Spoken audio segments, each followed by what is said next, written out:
The introduction tells us that in 1994, a group of university film students went out to make a documentary in the Burkittsville forest. However, only the footage of the adventure was found a year later.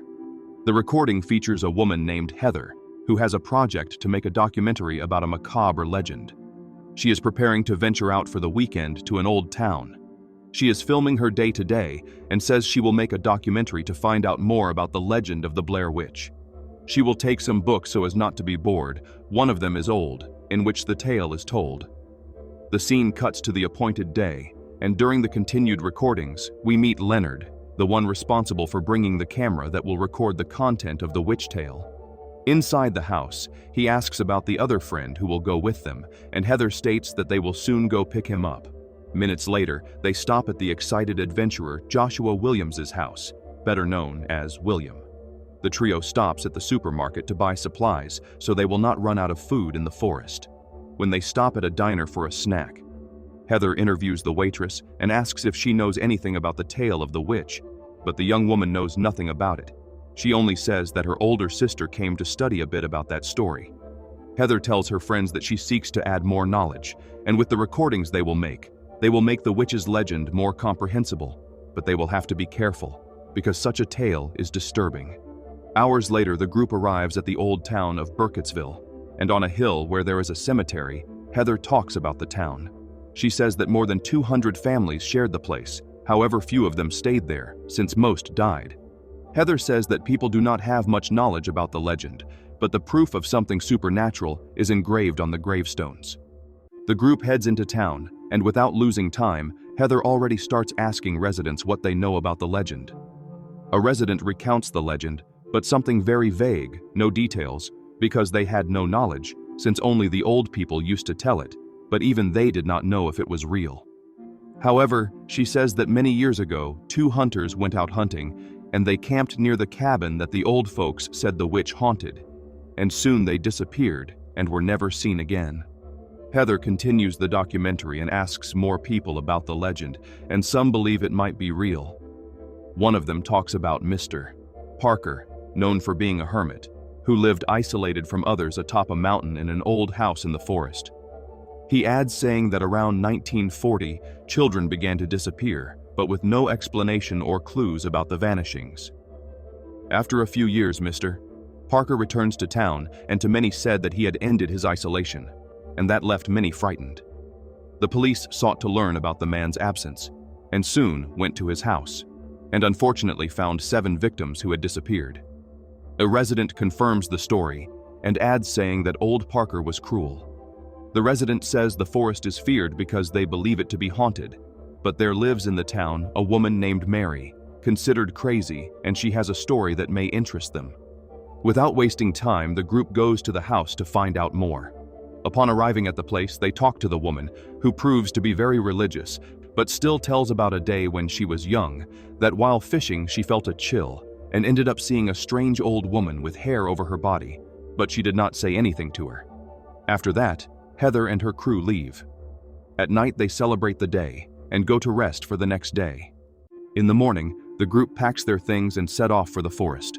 On the way, at the edge of a river, they find 2 men fishing, and one of them is skeptical about the legend, but the other speaks fearfully that he came to see something strange in the forest, and never came to that place alone again. The group continues and begins to enter the forest. Minutes later, they get out of the car and begin the journey on foot. Soon ahead near a stream, they stop to observe a high rock relief, and Heather tells the story that is written in her book. She says that people came already knowing about the deaths, but upon arriving found something bizarre. The bodies of 5 men were joined in a deformed way, feet and hands nailed to one another and their bodies wrecked, with writing on the faces that no one understood. People went to warn the authorities, but upon returning, nothing was found. Only it was possible to feel the smell of death.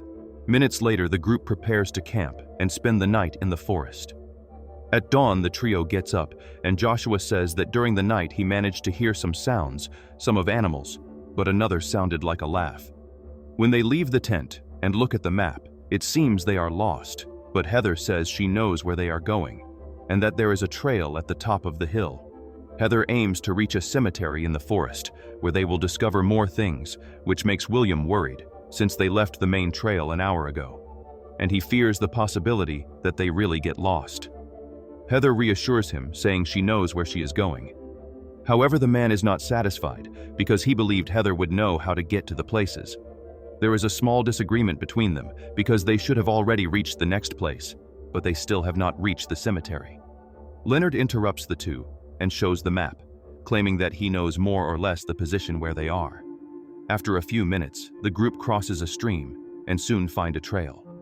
On some trees, they find stones piled in a crown shape and some piled on the ground, but not knowing what they mean, and it already being late, they stop to spend one more night. In the early hours, they hear the sound of leaves being disturbed and get up in the darkness to check, but William stays in the tent. They use a small light from the camera and call whoever might be in the area, but nothing is seen. The next day, in the rain, the group wonder about what happened the night before, but no one wants to talk about it with Heather. They decide to return to the vehicle location, but after hours walking and finding no trace of the trail by which they came, the men become angry with Heather. She believes she knows that she is going another way, but that the same will lead them to the car.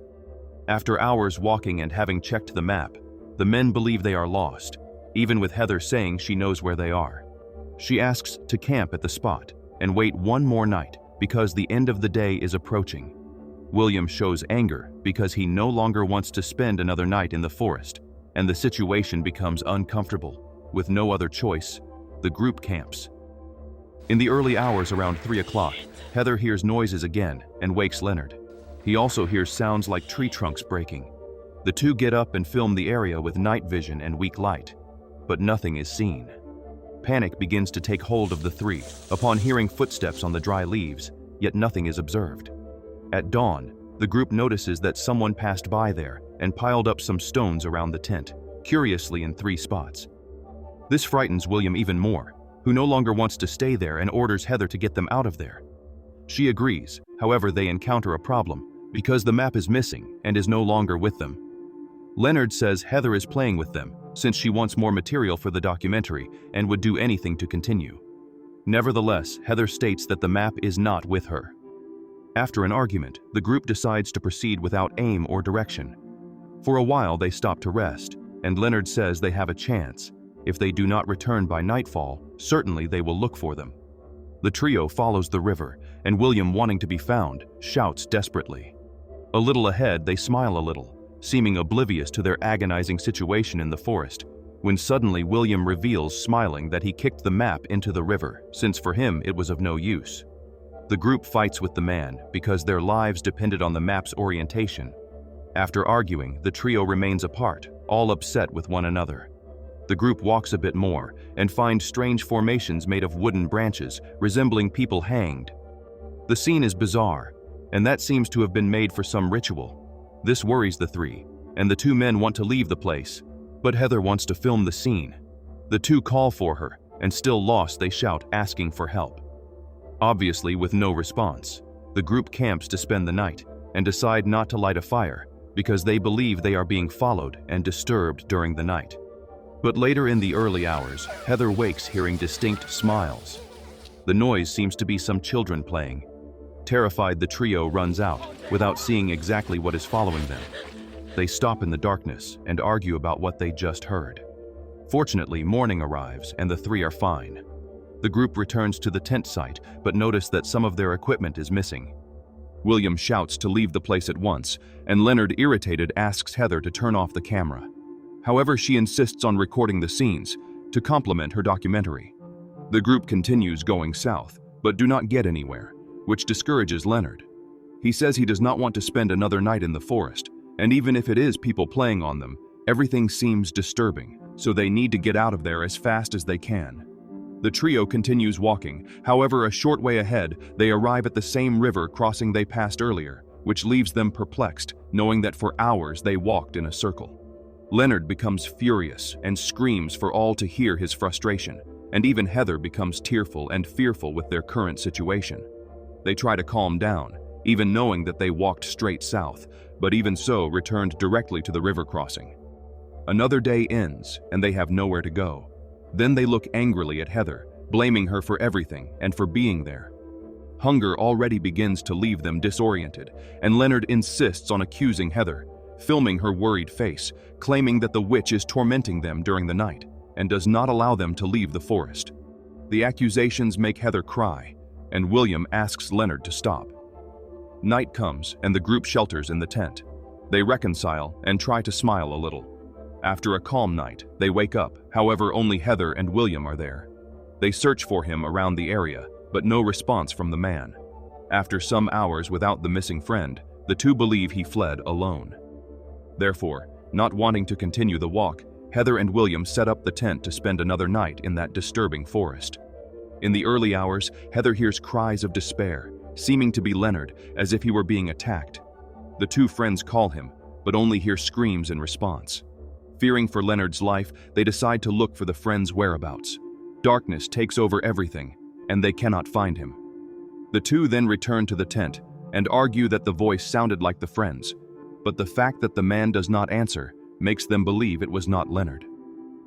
Upon waking in the morning, Heather finds outside some pieces of wood tied with parts of Leonard's shirt. After resting a few minutes, Heather takes the wooden scraps and notices something wrapped inside a scarf stained with blood. Heather screams upon noticing that it is a pulled tooth and strands of hair, possibly from the friend. Their sanity begins to waver, knowing they are lost, and that they have now lost a friend who may already be dead. At dusk, Heather records a video apologizing to her and her friends' families, almost like a farewell. She laments, saying they are hungry, cold, and lost, a situation that is her fault. In the recording, she hears something and says that she is afraid to sleep because something is disturbing them. Minutes later, Leonard's screams are heard again, this time as a cry for help. Courageously, Heather and William risk themselves into the darkness in search of finding their friend. However, they are surprised, for they finally find the old abandoned house that was reported by the residents. With no other alternative, they decide to enter and check the place, calling for Leonard. William enters the house, and a more horrifying scream is heard. Heather then decides to enter and follow the friend. She continues to film everything. William goes up the stairs and observes handprints on the walls, something disturbing. But again, Leonard's voice echoes through the house, and his screams are clear. William descends quickly, and in one of the rooms, something attacks him, and he drops the camera. Heather also decides to go meet the friend, and further ahead comes across the friend turned toward the wall, without reaction and paralyzed. Suddenly, something emerges from the shadows and attacks her, and the footage is cut off, ending the macabre documentary of the Blair Witch legend, made by Heather.